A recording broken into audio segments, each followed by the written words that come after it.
હોળી એટલે રંગોનો તહેવાર।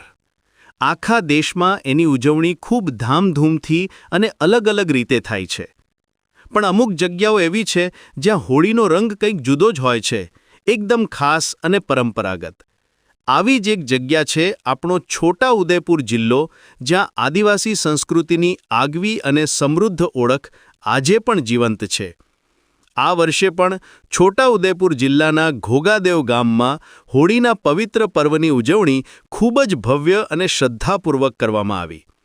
આખો જિલ્લો જાણે ભક્તિ અને ઉત્સાહના રંગે રંગાઈ ગયો હતો।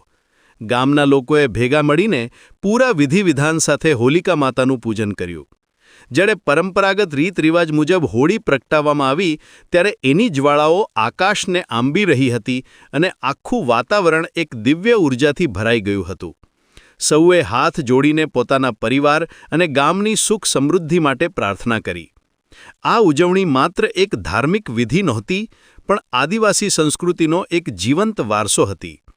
લોકો પોતાના સુંદર પારંપરિક પોશાકમાં સજ્જ હતા। ઢોલના તાલે અને લોકગીતોના સુરોથી સમગ્ર વિસ્તાર ગુંજી ઉઠ્યો હતો।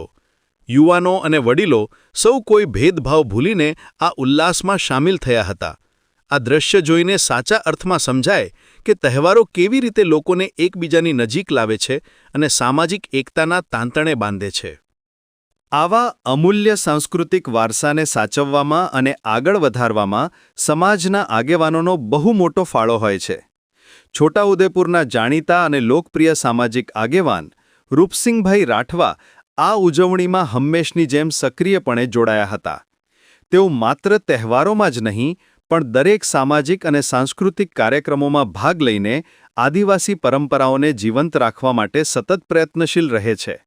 સમાજના વિકાસ અને લોકોના હિત માટે તેમનું યોગદાન ખરેખર ખૂબ પ્રશંસનીય છે। ઘોઘાદેવ ગામની આ હોળીની ઉજવણી એ વાતનું ઉત્તમ ઉદાહરણ છે કે આજના આધુનિક સમયમાં પણ આપણી પરંપરાઓ અને સંસ્કૃતિને કેવી રીતે ગર્વભેર સાચવી શકાય છે। આ માત્ર એક તહેવાર નથી, પણ પેઢીઓથી ચાલી આવતી શ્રદ્ધા, ઉલ્લાસ અને સામુદાયિક ભાવનાનો એક અતૂટ સંગમ છે। આવા તહેવારો જ આપણને આપણા મૂળ સાથે જોડી રાખે છે અને જીવનમાં સાચા અર્થમાં નવા રંગો ભરે છે। છોટાઉદેપુર તાલુકાના ઘોઘાદેવ ગામે હોળી આદિવાસીની પરંપરાગત શાંતિપૂર્વક હોળી ઉજવી રહ્યા છે આજે। અને અમારા આદિવાસીમાં ખૂબ આજે આનંદની લાગણી ફેલાઈ રહી છે। મારું નામ રાઠવા સિંહભાઈ, સરપંચ ઉભે।